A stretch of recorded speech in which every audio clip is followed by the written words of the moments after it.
ස්මෝකා Ivan මොකද තත්ත්වේ සමස්වෙන් ඉන්න මොකට ට්‍රැක් තමයි බයිපෝලා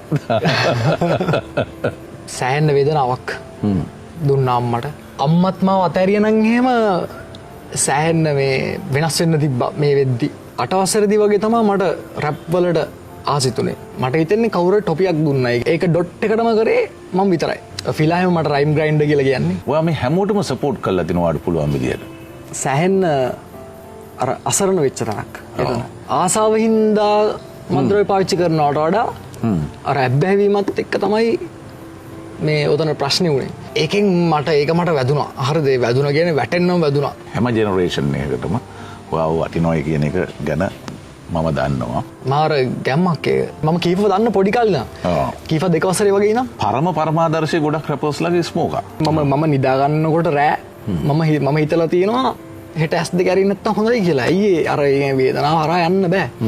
මේ මට ගැලවෙන්න අවශ්‍යතාවය තිබ්බා. ඒකට ගැලවෙන්න බෑ. මං හිතන්නේ මගේ සින්දුත් එක්ක ඒ ජෝගී කැල නැති වුණා කියලා. අම්මට ඇවිල්ලා මම කිව්වා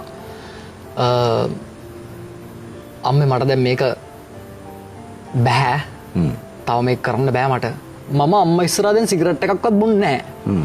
හැබැයි ඊට කලින් හිටපු මිනිස්සයා එහෙම නෙමෙයි. කොල්ල කෙල්ලෝ එහෙම කතා කරලා කියනකොට අයියේ මේ මම නවත්තලා ඉන්නකොට මට කතා කරලා කියනවා අයියේ ඔයා හින්දා මේ අපි ගහන්න ගත්තා කියලා.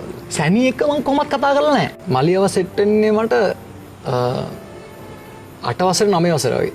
මැකාව දැක්කට පස්සේ තමයි මට හිතුනේ. ඒ කියන්නේ මට කොන්ෆිඩන්ස් එකක් ආවේ. මටත් කරන්න පුළුවන්. කියන්නේ මැකාගේ මම ඒ කියන්නේ ලොකුම ෆෑන්, තදම ෆෑන්.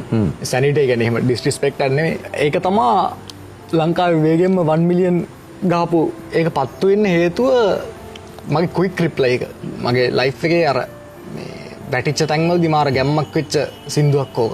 ගොඩක් අය කියනවා මේ නෑ මේ ඩ්‍රග්ස් නවත්තන්න පුළුවන්. මම මෙහෙම නිකන් ඒ කියන්නේ පොඩ්ඩක් පාවි වගේ හිටියේ කියන්නේ. ශානා කියන්නේ ඒ මේ දැන් ඒ කියන්නේ මේ මූවමන්ට් එකක් හැදලා තියෙනවා දැන් මේ රැප් මූවමන්ට් එක. ඒකෙන් උපරිම ඵල නිලාගත්ත පුද්ගලෙක් තමයි මම දැක්ක ශානා. අතීතෙට ගිය එකපාරටම ඒ කියන්නේ අපේ අම්මා මට කියලා තියෙනවා පුතේ වාට නම් කවදාවත් නීතියෙන් ගැලවීමක් නැහැ කියලා. මූ කුඩ්ඩා ඒ කියන්නේ කවුද මේ කුඩ්ඩෙක්? ඒ කියන්නේ බ්‍රෝ දවස් තිබ්බා මම මේ දැන් මේ රෑ නිදාගන්නේ. රෑ නිදා ගන්නකොට මම හිතනවා හෙට නැගිට නැත්තම් හොඳයි කියලා. මම ඇඩික්ට්ලා හිටියේ හෙරොයින් වලට. සික් එකේ ඉන්නකොට වමන යනවා. වමන යනවා නවතින්නේ නැහැ. මම දන්නවා අරකින් එක ෂොට් එකක් ගහපු ගමන් මේක ඉවරයි කියලා. ඩ්‍රග්ස් වලට ඇඩික්ට්ලා ඉන්න කට්ටියට මට කියන්න තියෙන්නේ ලෝකේ නම් මඩේ මේ ජීවිතේ නෙළුම් පුෂ්පයක්. ලෝකේ දන්නේ නැහැ මමයි මගේ හිත යුද්ධයක්.